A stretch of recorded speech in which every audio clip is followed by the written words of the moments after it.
بہت سے نوجوان کہتے ہیں کہ یہ شہوت کے ابھار ایسے اٹھتے ہیں، بے چینی ایسی ہوتی ہے، علاج نہیں ہو پاتا، گناہ کیے بغیر چین نہیں آتا۔ تو بہرحال اب یہ علاج سن لیجئے، بڑا تیر بہدف علاج ہے بے حیائی سے بچنے کا۔ وہ کیا ہے؟ ایسے نوجوان کو چاہیے کہ شہوت بھڑک رہی ہو اور صبر نہ ہوتا ہو، جلتی آگ کے شعلوں کو دیکھ کر عبرت حاصل کریں کہ کہیں مجھے جہنم میں اس آگ میں ڈال نہ دیا جائے، اور تھوڑا پریکٹیکل بھی کر لیں۔ 2-3 بوٹیاں لے لیں مرغی کی، کسی جانور کی بوٹیاں لے کے ذرا اس آگ میں ڈالیں، اس کو پورا جلتا بھنتا ہوا دیکھیں کہ اس کے ساتھ جو کچھ ہو رہا ہے، اگر میں نے اپنی اس آگ کو نہ دبایا تو کل یہ میری شہوت کی آگ مجھے جہنم کی آگ میں ڈالے گی۔ جس طرح یہ بوٹی جل بھن رہی ہے، میرا اس طرح تکہ بن رہا ہوگا، میرے سیخ کباب بن رہے ہوں گے۔ انسان اگر اس پہ غور کرے اور توجہ کے ساتھ غور کرے اور بار بار غور کرے، انشاءاللہ العزیز نفس ضرور سیدھا ہوگا۔ اور مزید پریکٹیکل کرنا چاہتا ہے، ذرا ہاتھ ہی اوپر رکھ دے، جلتی ہوئی آگ کے اوپر اپنا ہاتھ رکھ کے دیکھ لے۔ اول تو کوئی رکھ نہیں رہا، رکھ کے دیکھے گا بھی تو ایک لمحے میں واپس ہٹا لے گا، اور اگر کچھ جل بھی گیا تو جہنم کی آگ میں پورا جسم جلے، اس سے بہتر ہے کہ انسان ادھر بچے اور ڈر جائے۔ تو یہ بڑا اہم علاج ہے اگر کوئی اس کو اپنائے۔ ایک اور علاج بھی ہے، جب بھی طبیعت کے اندر ایسے غبار پیدا ہوں تو انسان قیامت کے دن کی ذلت اور رسوائی کو اپنے سامنے رکھ لے۔ یہاں تو 2 لوگوں کو پتہ لگ جائے تو ہم برداشت نہیں کر سکتے، لیکن وہ دن ہوگا یوم تبلی السرائر، جب چھپی ہوئی باتیں، پوشیدہ باتوں کو کھول دیا جائے گا، جو کچھ سینوں میں ہے وہ باہر آ جائے گا، زمین سب کچھ باہر نکال دے گی۔ اس دن کیا ہوگا؟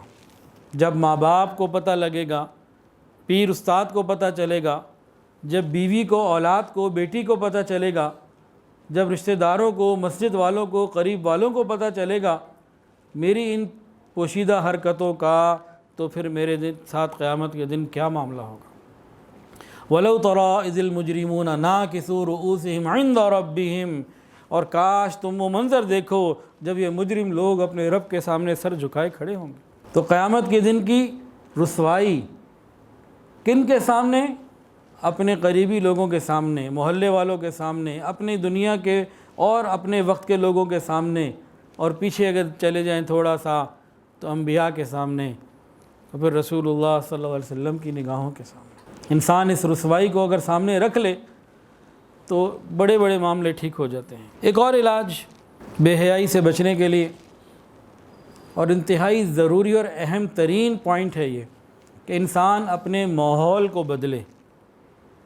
جب تک یہ ماحول کو نہیں بدلے گا معاملہ ٹھیک نہیں ہوگا۔ حضرت یوسف علیہ السلام کو مصر کی عورتوں نے جب گناہ کی دعوت دی، انہوں نے کیا مانگا اللہ سے؟ یا اللہ، یہ عورتیں مجھے جس کام کی دعوت دے رہی ہیں، جس چیز کی دعوت دے رہی ہیں، اس کے مقابلے میں مجھے قید خانہ پسند ہے۔ وہاں کی مصیبتیں میں برداشت کر لوں گا، تکلیفیں، بجائے یہ کہ میں محل میں رہوں اور یہ مجھے گناہوں کی دعوت دیں۔ ماحول کو بدلا۔ اس کے علاوہ یہ ماں باپ کی ذمہ داری اور ہے، وہ غور کریں کہ ان کی اولاد نے بیت الخلاء کو بیت الخالہ تو نہیں سمجھ لیا۔ بیت الخلاء میں فضول وقت گزارنے کی ضرورت نہیں، بس ضرورت پوری کریں اور باہر، وہاں زیادہ وقت گزارنے کی ضرورت نہیں۔ اور بیت الخلاء میں جب بھی ہو، جو بھی ہو، اپنے اعضاء سے مت کھیلے، ہو غیر ضروری طور پر ہاتھ بھی نہ لگائے، نہیں تو یہ وہ راستے ہیں جو آگے بڑھ جاتے ہیں۔ ایک اور چیز بے حیائی سے بچنے کے لیے جو ہے، انسان فحش جو مذاق ہوتے ہیں نا، ان سے بہت بچیں۔ بہت سے نوجوان ہوتے ہیں، ان کی ظرافت جو ہے نا، حسن ظرافت بڑی اچھی ہوتی ہے، اور وہ جناب بہت ایک دوسرے کو لطیفے سناتے ہیں، لطیفے سناتے سناتے بعض اس میں فحش قسم کے بھی ہوتے ہیں، کام خرابی سے آگے بڑھتا چلا جاتا ہے۔ اب ایک میں آپ کو بتا دیتا ہوں کہ ایک عام جملہ ہے، کوئی آئے گھر میں یا کوئی کہیں سے ملے کہ جی لگتا ہے آپ تو نہا کے آ رہے ہیں۔